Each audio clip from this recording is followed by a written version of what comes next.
Okay, I know what you're thinking right now. You were like, Miss Cortez, you were talking about Athens, and then now we're talking about all this artwork that found on ships and found in Pompeii. Like, what are we going to talk about Athens at all? Yes, we are. Like right now. Okay, so let's center ourselves. We are in the classical world, more specifically, the height of the classical world, the high classical period, and we're going to be hanging out in Athens. Technically, you've already been there before. We were there in Athens when we were looking at the geometric crater. Remember, it was found at the Dipylon or the Dipylon Cemetery just outside the city gates. And I told you that we would be looking at this area that is dedicated to the goddess Athena, called the Acropolis. And there it is right there. And I gave you this image. Acropolis, high city. It is an outcrop of rock in which the Athenians built their massive temple complex to Athena. It still stands today. Here's an image of modern day Greece. And I like this image a lot because it shows how close the ocean is to the city itself. So you have to understand that it would have had import and exports at their docks. The city gates obviously are gone now, but they would have wrapped around and there would have been pathways leading up and through the streets, up and around. And then, of course, the temple on the Acropolis at the high city would be overlooking all of it. We've been here inside the temple complex during the Archaic period. We were looking at the Peplos Kori and the calf bearer. They were both votive offerings presented to Athena at the Acropolis. Here is how it stands today. It's modern day ruins of the Acropolis. What remains, well, is the leftovers after invasions and neglect and looting. We're going to be looking at a few pieces that were and are from these specific areas around the temple complex. The temple, this major area here, the major temple to Athena, was built during the High Classical period after the Greco-Persian Wars had almost completely destroyed the original temple and complex. It was also during these Greco-Persian Wars, the Greco-Persian War, in which we see the uniting of the Greeks, and they came together to create the Delian League. Now look up here, Delian League. This was a pan-Hellenic alliance. Pan means all, Hellen is the Greeks, and an alliance. This alliance was meant to unite all Greek territories along its Mediterranean coastlines in the Black Sea, and they would be almost kind of like a United Nations of sorts, and it would be called the Delian League. This United Nations was stationed just outside of Athens, right here, on an island called Delos. You see that? The idea of the Delian League was that people of the Greek world could provide for each other, support each other. Everybody would be expected to pay either through raw materials, resources, money, and they would give into the Delian League.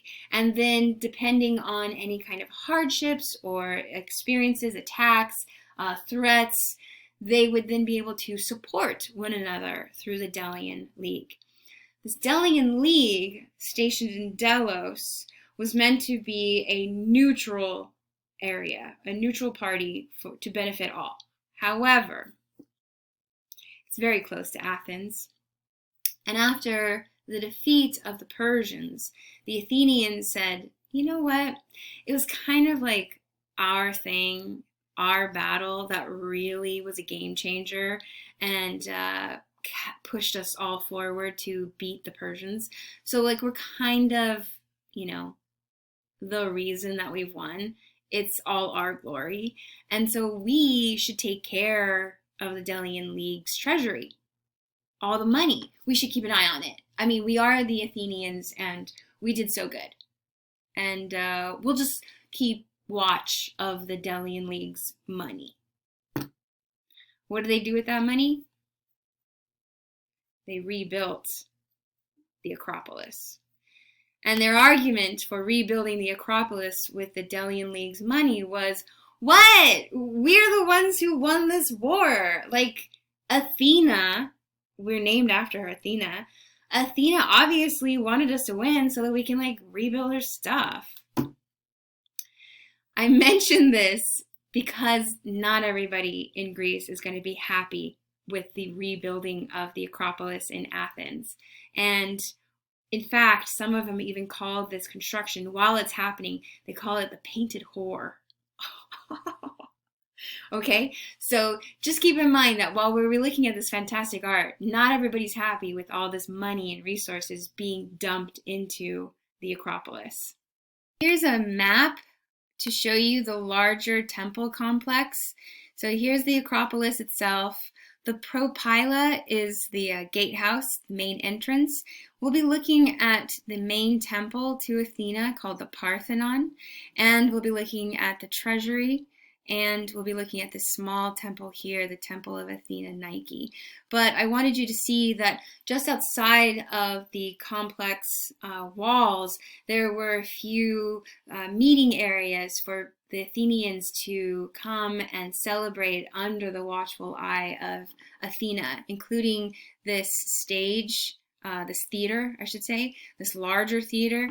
These were done in various stages over time, but I want you to understand this was like a hub of Athenian life, of the city, of the larger city-state, of the culture. This is a reconstruction of the Acropolis. And what we see here is that main gate.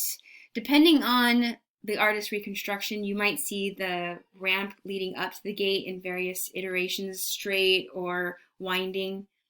That's not the point that we need to worry about. But notice there's a gatehouse, the complex where the attendants to Athena would be living.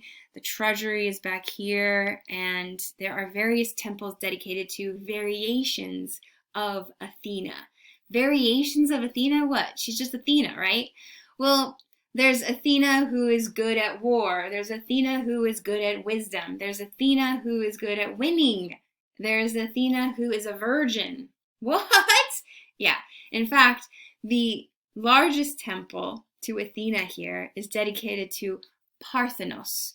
Athena Parthenos. Parthenos means the virgin Athena, because that's what she was. I have this guy here. His name, he's an Athenian political leader named Pericles, and he's one of the major players in this whole corrupt using of the Delian League funds to rebuild the Parthenon and the larger Acropolis. So I put him in there because if you're interested in history, you should really look up Pericles. He's all over the place in Athens at this time. We're going to start our look at the temple with the Parthenon. Or I should say, we're going to start our look at the Acropolis with the Parthenon. Now, I just told you, Parthenon. Why isn't it called Temple of Athena? This is specifically the Athena Parthenos. Parthenos translates to Virgin Athena. So this is a large temple dedicated to that facet of Athena. The two major architects for the temple are Iktinos and Callicrates. So you see their names up here? Iktinos and Callicrates are the two main architects, and the temple is called the Parthenos, and it's located in the Acropolis, which is the larger complex dedicated to Athena. I emphasize and explain Parthenos, Parthenon, Virgin Athena, because later on the semester, we'll be looking at a Roman temple called Pantheon instead of Parthenon. And it can get really confusing. I still mix up my Parthenon and Pantheons today. Parthenon, Virgin Athena. Pantheon, we'll look at later. Got it? Thumbs up? Thumbs up? Okay, let's continue forward. Ooh. So here's a reconstruction of the Parthenon dedicated to Athena, Virgin Athena. Goddess of wisdom and warfare, she's often attributed with or accessorized with a helmet, a spear, a shield, or an owl, and she is one of the daughters of Zeus. Here in this reconstruction, we have a better understanding of how the temple would have been painted, the sculpture that would have been located in the pediments and the metopes. Oh my gosh, it's all those vocabulary terms I gave you last class. What type or what order of temple is the Parthenon? What I mean is this the Doric order or the Ionic order? Looking at your lecture notes, which order uses triglyphs and metopes? Which order has those fancy swirls, those volutes? Doric order. Yep. So this is the Doric order temple that we're looking at here.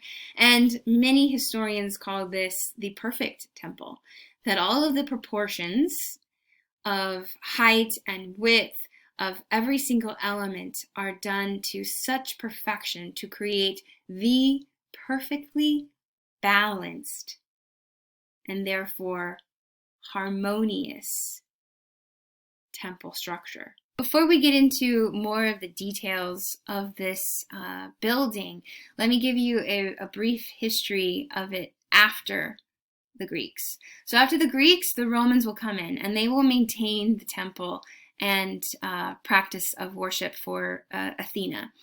However, when the Romans convert to Christian and make worship of the Greek gods and goddesses illegal, the temple, like many other Greek temples, will be looted, will be dismantled. The sculptural figures will either be destroyed or defaced. And here at the Acropolis, the temple complex is broken down and the temple is converted into a Christian church. So that's what we're seeing here. Now, the Byzantine Empire, the Christian Roman Empire that controls Greece, will fall to the Ottoman Turks. The Ottoman Turks are Muslim, and they will convert the temple, the Parthenon, into a mosque. Here we're looking at a watercolor of the mosque located inside of the ruins of the Parthenon. Then, oh goodness gracious, heavy sigh, because the Venetians, people of Venice, attacked the Ottoman Turks at Athens, and from the water they sent a cannonball into the city of Athens, hitting the Acropolis, and more specifically hitting the Islamic mosque inside the Parthenon, where the Turks had been hiding their ammunition. And so it completely blows up from the inside out. What we see today is not even a shell. It's the shattered remains of the shell of what was once a large temple complex dedicated to Athena. I like this image here because it shows you a larger celebration. It is misleading though, because not that many people would have been allowed inside, but it still does help us with sense of scale and the importance of the structure and the paintings of the architecture that this complex would have had. Okay, going back to the Parthenon specifically. Here we are, this is our view of it. The architects, Iktinos and Callicrates. The artwork, the Parthenon. We see our Doric order, right? Our flat columns, our triglyphs and metopes. We see the pitch of the roof that would have been the pediment. The interior naos, gone. The church is gone. The Islamic mosque is gone.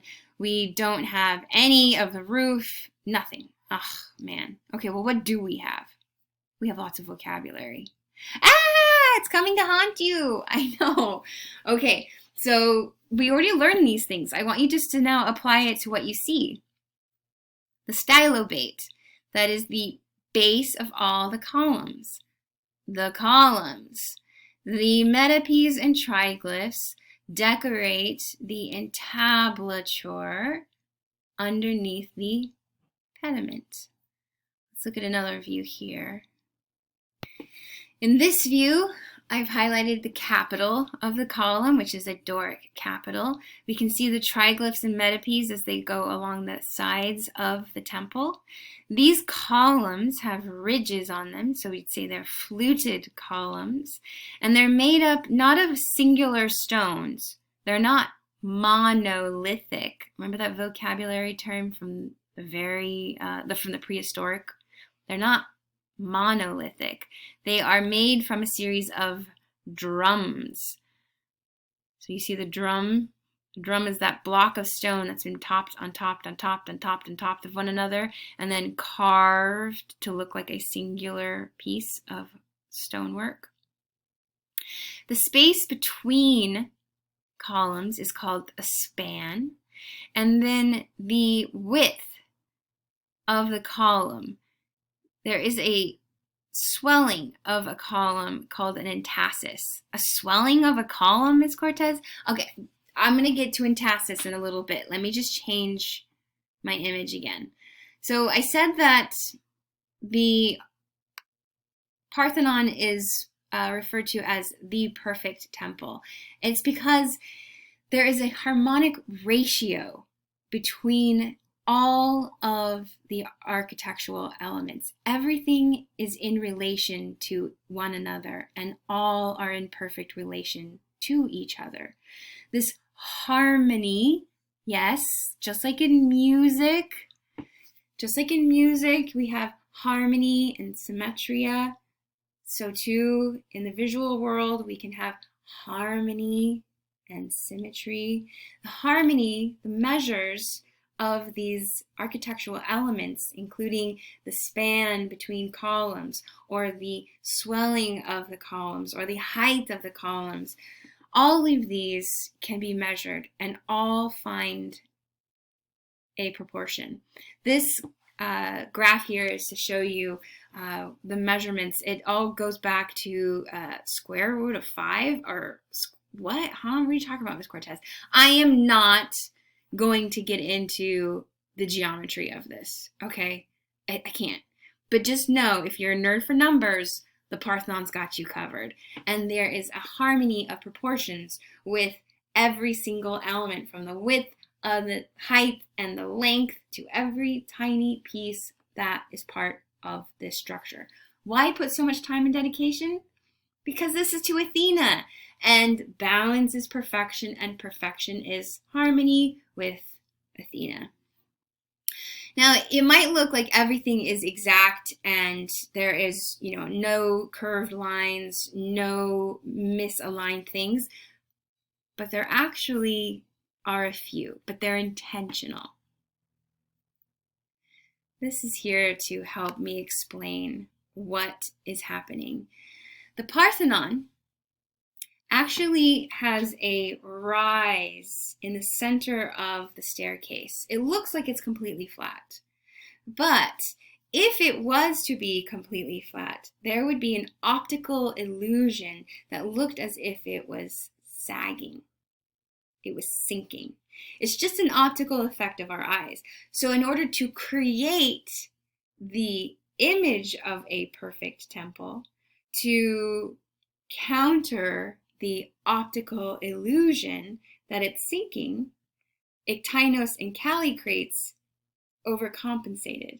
There's a rise in the center of the stairs that creates this bulb that counterbalances the optical illusion that it's sinking. So the misalignments are there as optical refinements, right? The entasis. What I was going to tell you about entasis.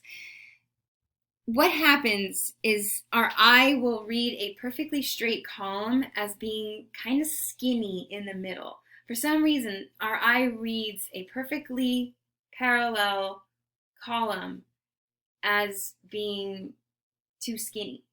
And so to compensate, to counterbalance, to optically fix it, you swell the column out. That swelling of the column is called entasis. So a perfectly straight column, it looks like it's sinking in. So you optically fix that by using entasis to swell it out. Right? It's interesting. I think it's interesting. This relation of numerical proportions is not just limited to the temple, but to the relationship to all the other structures within the temple complex. And this is just here to kind of let you know that that's what's happening. If you want to know more about the mathematical relationships of the Parthenon, email me. We're now going to look more in depth at the sculpture that would have originally decorated the outside of the Parthenon.